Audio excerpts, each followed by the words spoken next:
नमस्कार दोस्तों, मैं Jitendra Preti the success point classes में आपका स्वागत करता हूं।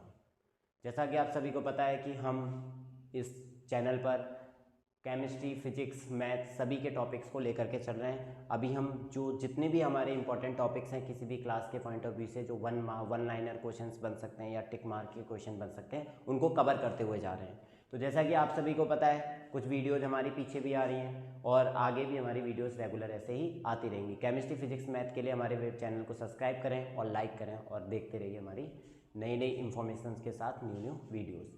तो आज हम टॉपिक कवर करने जा रहे हैं क्लास 11th का मोस्ट इंपॉर्टेंट टॉपिक है। ये चैप्टर 3 का टॉपिक है जिसको बोलते हैं motion in straight line, motion से रिलेट करता है। तो जिसमें है equation of motion by calculus method. तो आज हम इक्वेशन ऑफ मोशंस को प्रूव करेंगे by the using of calculus method. And इसमें सबसे इंपॉर्टेंट जो टॉपिक है वो है आपका डिफरेंशिएशन एंड इंटीग्रेशन।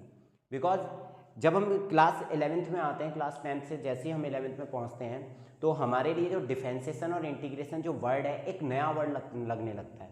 तो उस नए वर्ड को हम समझने की कोशिश करने वाले हैं आज इस वीडियो में। तो हमारे वीडियो के लिए लाइक और सब्सक्राइब और चैनल को शेयर भी करते रहें। तो आइए आज हम देखते हैं कि equation of motion by calculus method. उसके लिए सबसे पहले हम थोड़ा बेसिक्स को समझेंगे, जिसको बोलते हैं हम डिफरेंशिएशन और इंटीग्रेशन। हालांकि डिफरेंशिएशन और इंटीग्रेशन इतना टफ टॉपिक नहीं है, बस हमने केवल यहाँ पे एक मेन पॉइंट को समझना है कि आखिर डिफरेंशिएशन का मतलब क्या होता है और इंटीग्रेशन का मतलब होता क्या है। तो यहाँ पे समझने की कोशिश करेंगे, ठीक है। तो सबसे पहले देखते हैं डिफरेंशिएशन। देखिए, मान लीजिए हम एक एग्जाम्पल के थ्रू समझते हैं, ठीक है। तो मान लीजिए आप अपने घर से निकले, जो आपका है पॉइंट ए पॉइंट पर आपका घर है, ठीक है, ये आपका होम है, ठीक है। अब आप यहाँ से गए स्कूल की तरफ, ये आपका बी पॉइंट है जहाँ पे है आपका स्कूल, ठीक है। जब आप बी पॉइंट पे जा रहे हो घर से, तो बी पॉइंट पे जाने पर जब आप यहाँ से चलना शुरू करोगे, तो यहाँ से जब चल के कहाँ पहुँचोगे, बी पॉइंट पे पहुँचोगे, यानी कि स्कूल पहुँचोगे, ठीक है। जब आप स्कूल पहुंच जाओगे तो आप घर से लेकर के स्कूल किसी ना किसी डिस्टेंस पर तो होगा। मान लीजिए कि आप यहां से चले, आप x डिस्टेंस चले, ठीक है। अब एक बात सोचिए कि जब हम a से b तक पहुंचे, तो क्या हम डायरेक्ट छलांग मार कर वहां पे पहुंच सकते हैं? नहीं, इट इज इम्पॉसिबल।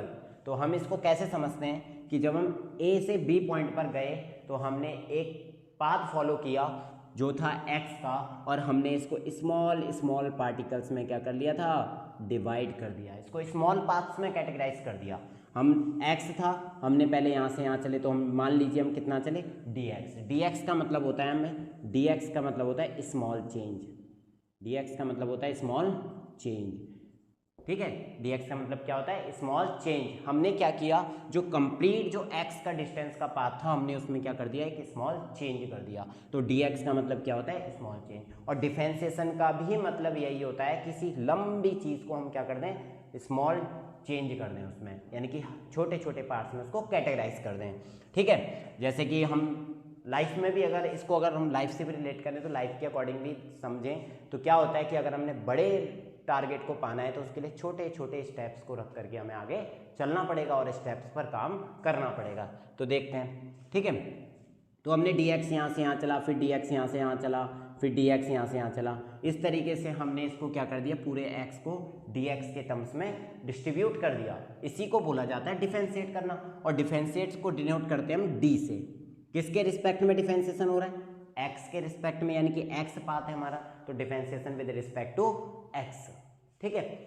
तो डिफरेंशिएशन का मतलब तो ये हो गया। अब बात करते हैं हम किसकी, इंटीग्रेशन की।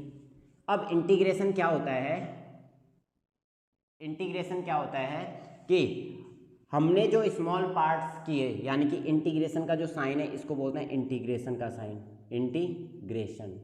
इंटीग्रेशन का जो मेन मतलब होता है वो होता है सम। क्या होता है, सम, ठीक है। सम किसका, जो हमने स्मॉल पार्ट्स में जिस चीज को डिफरेंशिएट किया था, उसी का जो सम है वो होता है इंटीग्रेशन। हम उसको कैसे फाइंड करते हैं, इंटीग्रेशन। जैसे मान लीजिए x को हमने कितने पार्ट्स में डिवाइड किया, dx में, तो इंटीग्रेशन ऑफ dx। और इसमें दो लिमिट्स भी यूज करते हैं हम, ये होती है आपकी लोअर लिमिट और एक होती है आपकी अपर लिमिट, ठीक है। Lower limit upper limit. Lower limit मतलब आपकी स्टार्टिंग पॉइंट की ए और अपर लिमिट मतलब आपकी इनिशियल फाइनल पोजीशन की बी। ठीक है, तो ए टू बी हमारी लिमिट कहाँ से कहाँ थे, ए टू बी। अगर dx का डिफरेंशिएशन करेंगे, और हमेशा एक भी चीज़ और याद रखना, जो इंटीग्रेशन होता है वो डिफरेंशिएशन का हमेशा रिवर्स होता है, यानी कि उल्टा होता है। तो अगर हम इसका डिफरेंशिएट करेंगे तो या तो x हो जाएगा, कारण क्या है, क्योंकि ये इसको कट कर देगा, रिवर्स होता है। ठीक है, लेकिन ये हर टर्म में नहीं लगता। डिफरेंशिएशन के फॉर्मूलाज हमारे क्या होते हैं, डिफरेंट होते हैं। जैसे कि हमारा इंटीग्रेशन ऑफ डी एक्स की पावर एन डी एक्स होता है।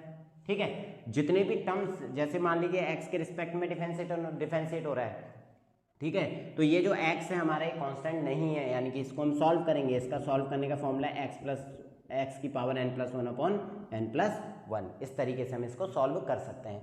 अगर मान लो इसके अलावा 2 आ जाता है, 2 इज अ कांस्टेंट टर्म, तो हम इसको क्या करेंगे, बाहर ले लेंगे। तो इस तरीके से हम इसमें डिफरेंशिएशन का यूज़ करेंगे और इक्वेशन ऑफ मोशन को प्रूफ करेंगे। आई होप आप समझ चुके होंगे। अगर आपको किसी भी प्रकार का डाउट होता है